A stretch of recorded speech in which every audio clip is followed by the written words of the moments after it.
Ο Ιωάννης βλέπει έναν άγγελο που σφραγίζει στο μέτωπο 144.000 δούλους του Θεού. Πολλοί πιστεύουν ότι αναφέρεται στους πιστούς χριστιανούς που θα σωθούν από την καταστροφή της γης για να πολεμήσουν στον Αρμαγεδόνα. Για το πώς θα προστατευτούν οι πιστοί όμως έχει αναπτυχθεί και μια άλλη θεωρία. If the world began with a big bang, it might end without a sound. The only sign, every Christian on earth will disappear, beamed up to heaven in the blink of an eye. Fundamentalists who believe in a coming apocalypse call it the rapture.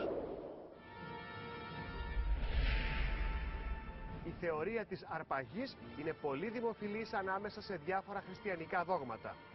Ξεκίνησε το 1830 από έναν Άγγλο ιερέα που συνδύασε φράσεις από την Αποκάλυψη του Ιωάννη και τις επιστολές του Αποστόλου Παύλου.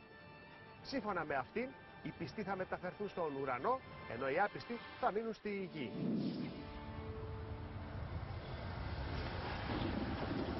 Left behind, billions of unbelievers to face the end of the world.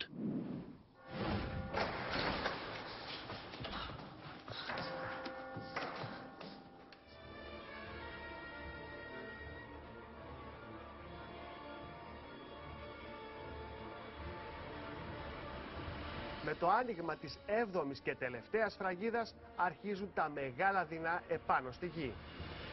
Ο Ιωάννης βλέπει να εμφανίζονται μπροστά από το Θεό 7 άγγελοι, κρατώντας από μια σάλπιγγα. Κάθε σάλπισμα προαναγγέλει και μια μεγάλη καταστροφή.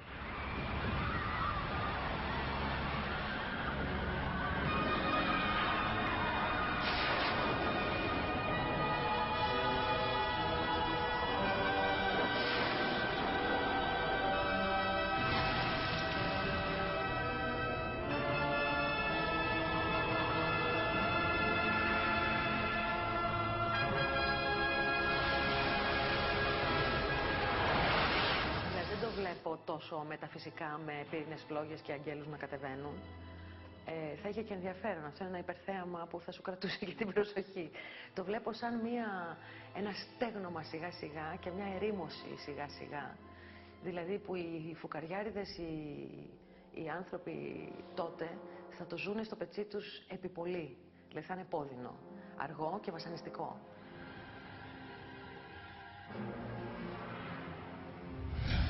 Όταν ηχήσει η πρώτη σάλπιγγα θα πέσει στη γη χαλάζι και φωτιά, καταστρέφοντας το 1 τρίτο των δέντρων και της βλάστησης.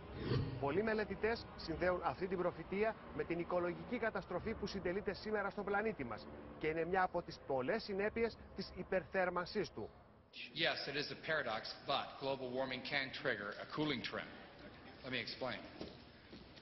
The northern hemisphere owes its temperate climate to the North Atlantic current.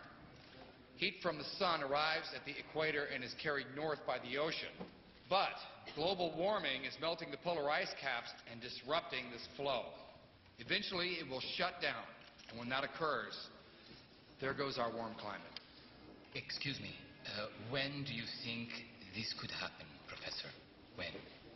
I don't know. Maybe in 100 years, maybe in 1,000. But what I do know is that if we do not act soon, it is our children and our grandchildren who will have to pay the price.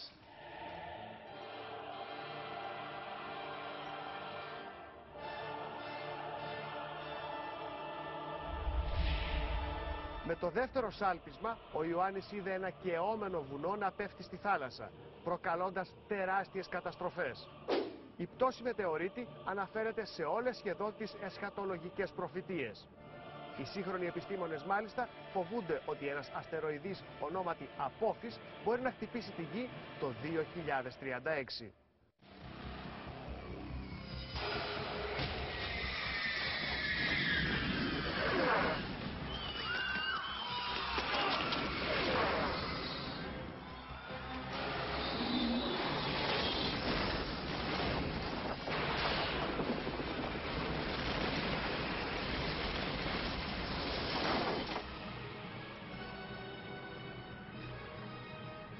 Ένα από τα πιο συγκλονιστικά οράματα του Ιωάννη συνδέεται με το τρίτο σάλπισμα. Ένα φλεγόμενο αστέρι με το όνομα Άψυνθος δηλητηριάζει το 1/3 των πόσιμων νερών και πολλοί άνθρωποι χάνουν τη ζωή τους. Μήπως αυτή η προφητεία έχει ήδη εκπληρωθεί? At Chernobyl in the Ukraine in 1986 occurred a nuclear disaster that's really the worst we've had in world history. The power plant melted down, a wave of radioactivity swept over the area, the local residents died or were seriously affected. In the Ukraine, the word Chernobyl means wormwood. For many people, this is evidence of John's gift of accurate prophecy.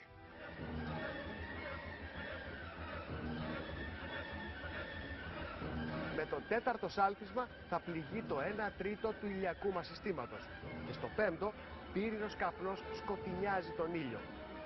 Αυτή η εικόνα θυμίζει την έκρηξη του ηφαιστείου Πινατούμπο στις Φιλιππίνες το 1991. Ένα τεράστιο νέφος κάλυψε μεγάλο μέρος του πλανήτη μας, μειώνοντας κατά 2% την ακτινοβολία του ήλιου.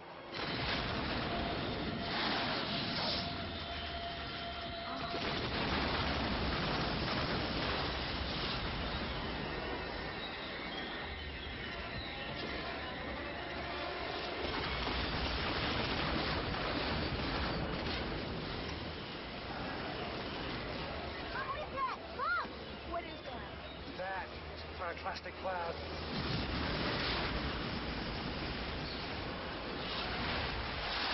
Το που πηγαίνουμε έχει να κάνει με το τέλος του κόσμου, αλλά με το τέλος του υλικού κόσμου. Το τέλος του υλικού κόσμου το αντιμετωπίζουμε σαν ένα γεγονός που μας δίνει ελπίδα για την αιώνια ζωή, δηλαδή για τον πνευματικό κόσμο, στον οποίο θα υπάρχουμε αιώνια.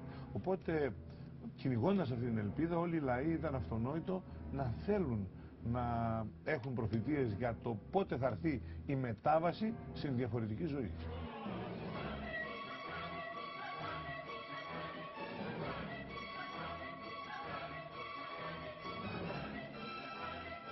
Μέσα από τους καπνούς, ο Ιωάννης είδε να προβάλλουν ακρίδες με σιδερένιους θώρακες, πτέρυγες που έβγαζαν ήχο πολλών αρμάτων με άλογα και ουρές με δηλητήριο. Περιγράφει μήπως στρατιωτικά ελικόπτερα και αεροπλάνα και χρήση χημικών ή βιολογικών όπλων που θα προκαλέσουν μια πανδημία? We're keeping the patients isolated in here.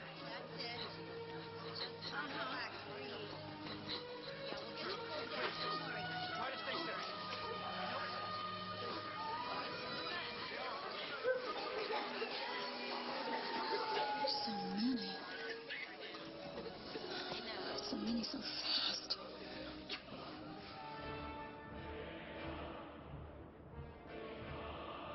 Με το σάλπισμα του έκτου αγγέλου συγκεντρώνονται στον ποταμό Εφράτη 2 μυριάδων στρατευμάτων του Ιππικού, δηλαδή 200 εκατομμύρια στρατιώτες. Οι θώρακες των ύπων περιγράφονται ως πύρινοι, ενώ φωτιά εκπορεύεται από τα στόματά τους. Μια εικόνα που παραπέμπει σε σύγχρονα άρματα μάχης.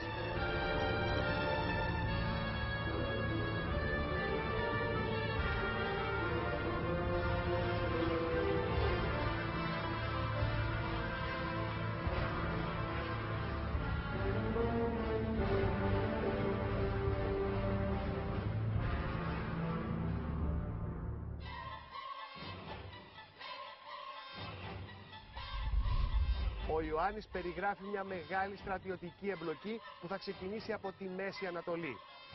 Κάνει λόγο για φωτιά, καπνό και θιάφη που θα εξολοθρεύσουν το 1/3 του ανθρώπινου πληθυσμού.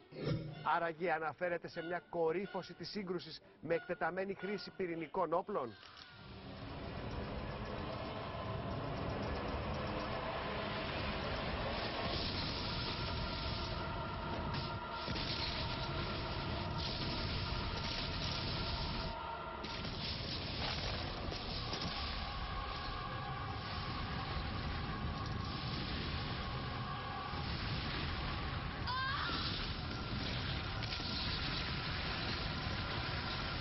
Ο πυρηνικός πόλεμος